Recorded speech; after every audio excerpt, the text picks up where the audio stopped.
Hello everyone, welcome to learners university.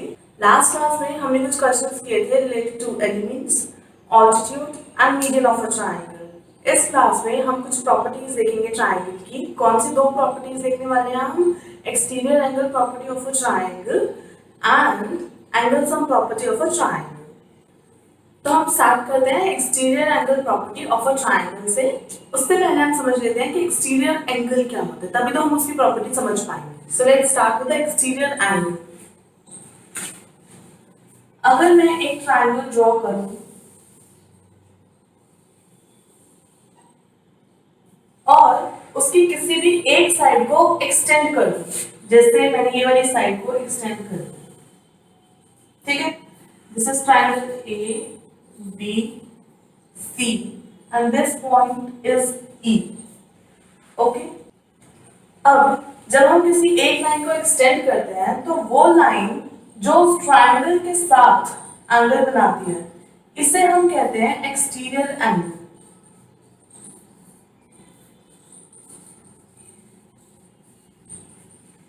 ठीक है, exterior angle पता चला। अब एक ट्रायंगल में कितने एक्सटीरियर एंगल्स हो सकते हैं? बहुत सारे। जैसे हमने इस लाइन को यहां पर एक्सटेंड किया, let's say this is point F and इस सी को हटा देते हैं थोड़ी देर के लिए। दिस इज पॉइंट एफ, तो यहाँ पर क्या बनेगा? This is also an exterior angle because here also we have extended one line of a triangle and then this is making an angle over here. अगर मैं इस वाली लाइन को एक्सटेंड कर दूं, बी को भी हटा देते हैं थोड़ी देर के लिए, इस वाली लाइन को एक्सटेंड कर दूं, तो ये भी एक ट्रायंगल के साथ एक्सटीरियर एंगल बना रही है। इस लाइन को अगर मैं यहाँ एक्सटेंड कर दूं तो ये एंगल भी एक्सटीरियर एंगल है। इस लाइन को अगर मैं यहाँ एक्सटेंड कर दूं तो ये भी एक्सटीरियर एंगल है। ठीक है, अब हमें पता चल गया कोई भी ट्रायंगल जब हम उसकी एक साइड को एक्सटेंड करते हैं तो जो वो लाइन एंगल बनाती है ट्रायंगल के साथ, उसे हम बोलते हैं एक्सटीरियर एंगल। अब हम इसकी प्रॉपर्टी देखेंगे।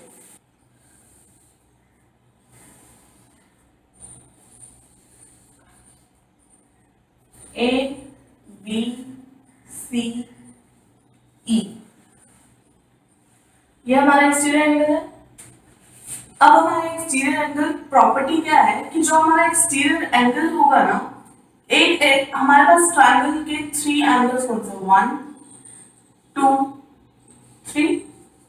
तो ये वाला जो भी एंगल है, let's suppose that this is angle y, so angle y जो होगा वो एंगल 1 प्लस एंगल 2 होगा, which means exterior angle उन दो ऑपोजिट इंटीरियर एंगल्स का सम होगा। ठीक है, जो उसके एडजेसेंट नहीं होंगे। जैसे यहाँ पर ये एंगल इसके एडजेसेंट है, तो ये वाला छोड़कर बाकी जो दो हैं ऑपोजिट इंटीरियर एंगल्स, ये दोनों इसके ऑपोजिट इंटीरियर एंगल्स हैं, जिनका अगर हम सम करेंगे तो हमें एंगल y की वैल्यू पता चल जाएगी। तो यही होती है हमारी एक्सटीरियर एंगल प्रॉपर्टी। अब हम इसे लिखेंगे कैसे? Exterior angle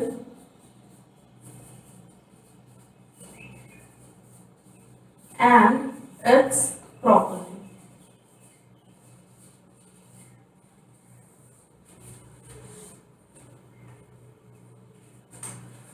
Exterior angle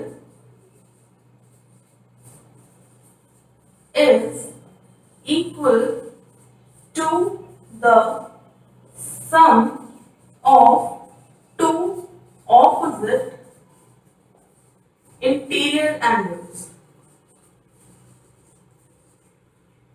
of the triangle। जैसा हमने यहां देखा y की वैल्यू क्या होगी? 1 प्लस 2। अब हम ये देखेंगे कि हम इसको जस्टिफाई कैसे कर सकते हैं। फॉर जस्टिफिकेशन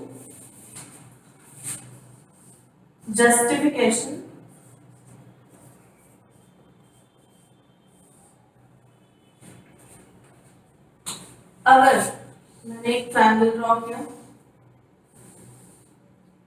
ठीक है, ए बी सी, और मैंने ए बी के पैरेलल सी पॉइंट से एक लाइन ड्रॉ की, ठीक है, ये लाइन मैंने ड्रॉ की, इसको मैंने रख दिया पॉइंट डी, इसको मैंने रखा पॉइंट ई। अब angle A C E, A C E, this complete angle is exterior angle.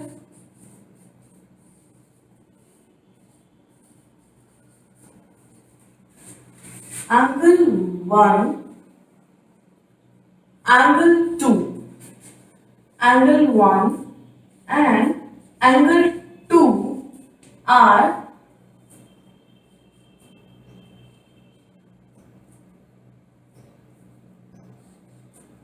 opposite interior angles, ठीक है।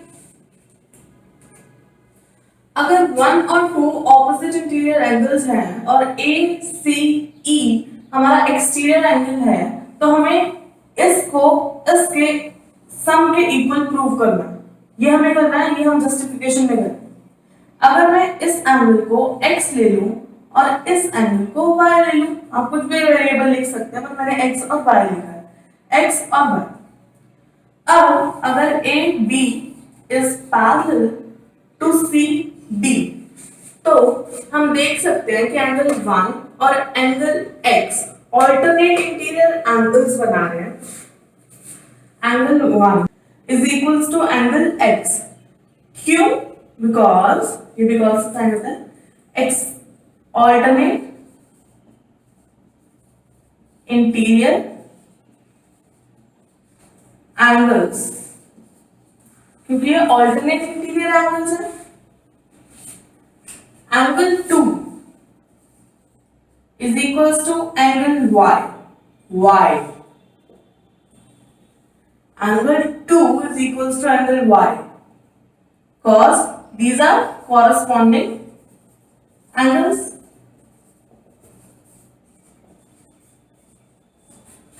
ठीक है।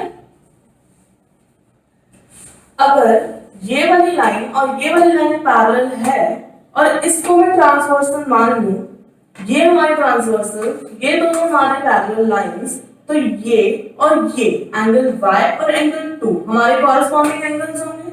अगर मैंने इन दोनों को पैरेलल रखा और इसे ट्रांसवर्सल माना, तो हमारा एंगल 1 और एंगल x दोनों ऑल्टरनेट इंटीरियर एंगल्स होंगे, जिसकी वजह से ये इसके इक्वल और ये इसके इक्वल होगा। अब हमें बताया कि x plus y angle x plus angle y is equals to angle ACE, angle ACE, angle A plus angle B, यानी एंगल 1 प्लस एंगल 2। एंगल 1 किसके इक्वल है? x के। एंगल 2 किसके इक्वल है? y के। Angle y 1 plus 2 is equals to x plus y। अगर हमने यहां पर x प्लस y को एंगल ACE रखा है, इट मीन्स कि x प्लस y की जो वैल्यू है ये आ गई और 1 प्लस 2 की वैल्यू भी आ गई angle ACE, which means angle 1 plus angle 2 is equals to angle ACE. Hence justified। अब एक बार जल्दी से रिवाइज कर लेते हैं कि हमने आज क्या समझा। हमने समझा कि एक्सटीरियर एंगल प्रॉपर्टी जो होती है वो एक्सटीरियर एंगल और इंटीरियर एंगल्स के रिलेशन को बताती है। Exterior angle is equals to the sum of two opposite interior angles. जैसा हमने यहाँ पर देखा, एक ट्रायंगल, उसका exterior angle angle 1 angle 2, this is angle x, तो angle x is equals to angle 1 plus angle 2। ये जो रिलेशन है इसे हम कहते हैं एक्सटीरियर एंगल प्रॉपर्टी।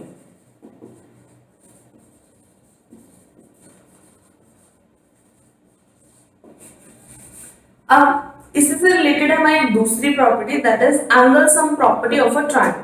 अभी हम जल्दी से angle sum property of a triangle भी कर लेते हैं, फिर नेक्स्ट क्लास में हम दोनों प्रॉपर्टीज को मिलाकर इसके क्वेश्चंस करेंगे। Okay, so angle sum property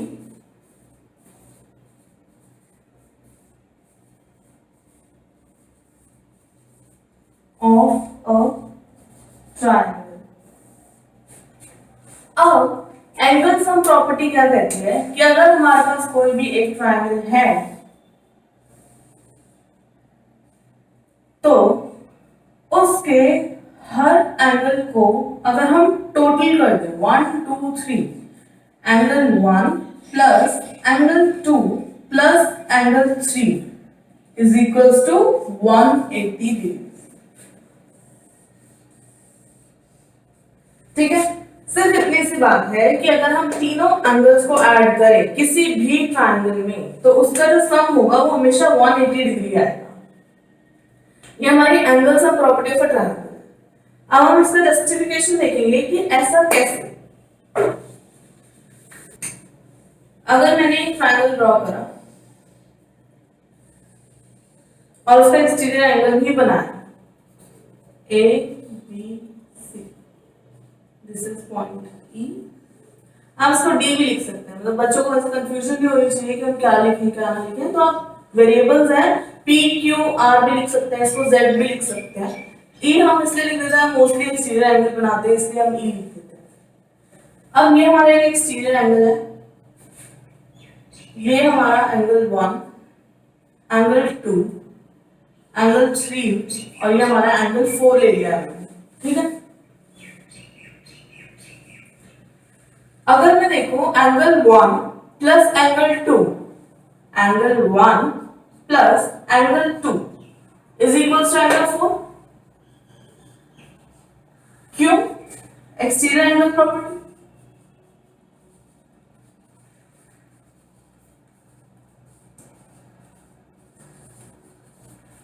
ये तो हमें पता ही है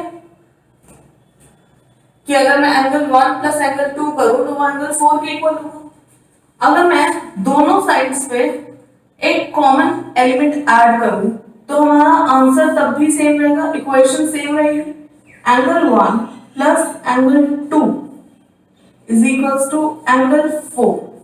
अब मैं अगर दोनों साइड्स पे एंगल 3 ऐड कर दूं, सेम ही चीज है, कुछ मैंने इक्वेशन को चेंज नहीं किया, same adding angle 3 on both sides। angle 3 हमने ऐड कर दिया, angle 1 2 and 3। अगर मैं इन तीनों को ऐड करूं तो हमारा सम कितना आना चाहिए? आप यहाँ पे देखो कि एंगल 3 और एंगल 4 इन दोनों को जब हम ऐड करेंगे तो ये एक लीनियर पेयर बना रहे हैं। यहाँ पे अगर ये एक लाइन पर है, दोनों एंगल कंप्लीट हैं और एक लाइन पर है, इट मींस इसका सम ऑलरेडी 180 है, ये बात हमें पता है। अगर इसका सम 180 है तो मैंने यहाँ पे इसकी वैल्यू पुट कर दी 180। यहाँ पर क्या है? Angle 1 plus angle 2 plus angle 3, जिससे हम ये कह सकते हैं कि एंगल 1 2 3 का सम कितना आएगा? 180। कैसे आया? एंगल 3 प्लस एंगल 4 हमारा लीनियर पेयर बना रहे हैं, इसकी वैल्यू इज इक्वल्स टू 180 है। क्यों? क्योंकि ये लीनियर पेयर बना रहे हैं। ठीक है, तो अगर हम कहें कि angle sum property of a triangle क्या है, ये है कि अगर हम angle 1 plus angle 2 plus angle 3 करते हैं तो हमें उसका सम हमेशा 180 डिग्री मिलता है। तो ये होगी हमारी angle sum property of a triangle और उसकी जस्टिफिकेशन भी हमने देख लिया है। So these are the two properties of triangle. आज हमने करा exterior angle property of a triangle, जिसके अंदर हमने समझा कि जो एक्सटीरियर एंगल होता है उसका रिलेशन क्या होता है? ऑपोजिट टू इंटीरियर एंगल्स से। अगर हम दो ऑपोजिट इंटीरियर एंगल्स को सम करते हैं तो वो हमारे एक्सटीरियर एंगल के इक्वल होता है। एक ट्रायंगल में एक से ज्यादा एक्सटीरियर एंगल्स हो सकते हैं। इट्स नॉट दैट कि अगर मैंने एक ही साइड पे ड्रॉ किया है तो वो एक ही एक्सटीरियर एंगल एग्जिस्ट करेगा। मैंने बहुत सारी पॉसिबिलिटीज दिखाई हैं, तो वो सारे हमारे एक्सटीरियर एंगल्स हैं। तो उन्हीं के ऑपोजिट जो टू इंटीरियर एंगल्स होंगे, अगर हम उनका सम करते हैं तो वो हमारे एक्सटीरियर एंगल के इक्वल होगा। This states the exterior angle property of a triangle. Second property हमने की angle sum property of a triangle. Angle sum property of a triangle state करती है कि अगर हम तीनों एंगल्स को, एक ट्रायंगल के तीनों इंटीरियर एंगल्स को ऐड करते हैं तो उसका सम हमेशा 180 डिग्री होता है। सो अब हम करेंगे इससे रिलेटेड क्वेश्चंस नेक्स्ट क्लास के अंदर। अभी के लिए इतना ही, बाय बाय।